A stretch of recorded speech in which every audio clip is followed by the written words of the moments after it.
How often should I check my levels, and how long before or after the injection of TRT?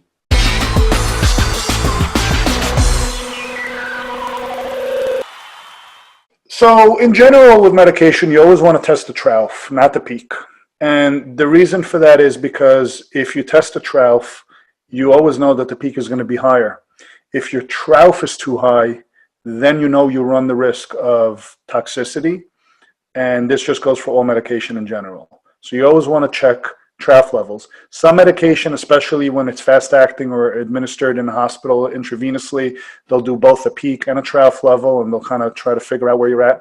But for the most part, you want to test on the down. So with testosterone cypionate, it really is going to come down to your administration frequency. If you're doing your frequency correctly, the goal here is to alleviate the peaks and troughs. You're trying to, I hate to use the term flatten the curve in this day and age, but you're trying to flatten that peak and valley, right? You want to have that steady state at all times. So if you're going to inject just once a week, let alone every other week, which is a complete disaster, but if you're going to go once a week, what you want to do is you want to measure on the morning of your injection, but before your injection. That's going to be your lowest point. That is a trough. If you're injecting twice a week, you really don't have a trough. And if you did, it's again going to be the morning of injection, before injection, but it's going to be minimal. I have seen a drop of 50 to 100 points on a total T on a trough day on guys that are twice a week. And if you're going every other day or more, I mean, it really makes no difference. There is no trough. You're frankly quite flat. So if you're dosing correctly, it makes no difference. And that's the beauty of being able to control frequency with a medication that's designed for a longer ester. And that is another reason I love the injectable cypionate format, because of the flexibility it gives us in order to control peaks, valleys, and steady states. You don't get that luxury with a short half-life medication that requires a twice-a-day application. You're still going to have peaks and valleys, and let alone you forget to apply one, you're actually going to be in a crash mode. So I think that you should really test according to where you feel your trough is, and if you're doing it correctly, you don't have one. As far as how long you should wait, when guys first begin TRT, I like to wait 8 weeks.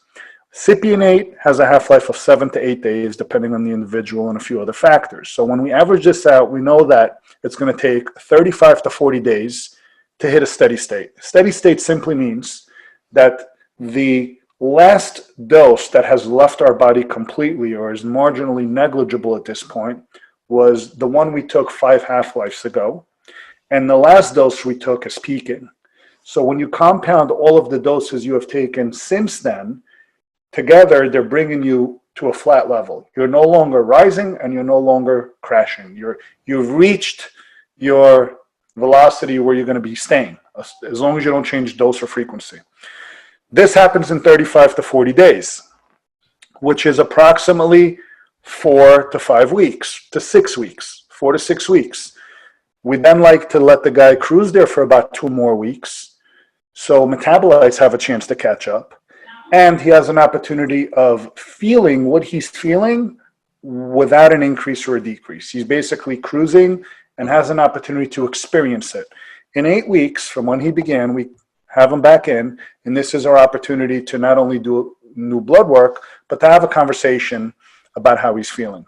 And that's when we can get a true indicator of, is this treatment, as it's administered, at that dose, at that frequency, etc., giving us the intended effect? And if the answer is yes, it's beautiful. And if the answer is no, we figure out where we're lacking and what we need to change in order to fix this. Mm-hmm. And then if we're going to make a change, depending on the change, whether it's a dosing change, a frequency change, or something wasn't adhered correctly, we may have them back in 8 more weeks. We may have them back in 3 months. Or if everything's great, we may have them back in 6 months. So, you know, it really comes down to managing this together with the provider who's managing your protocol. But the intervals are essential. They're not just thrown out of the window of like, well, yeah, I'll see you in a few months. They're specific for a reason. It's calculated based on the administration method. It's calculated based on the dosing frequency and protocol, based on your symptoms, based on your health indicators. You know, are you a diabetic? Do you have poor sleep? Do we have a concern for pre-existing comorbidities that we may want to monitor sooner than later? All of these things are taken into account. If you're an otherwise healthy individual, 8 weeks from when you begin is ideal, and then follow up as needed according to changes or no changes. We tend to book the appointments for the follow-ups each time they're in, so that we already know in advance when the next time we're going to see or speak to this individual by phone is going to be. Okay, great. Hey, thank you for watching, and do this next. Watch one of these videos to learn a ton more about hormone optimization.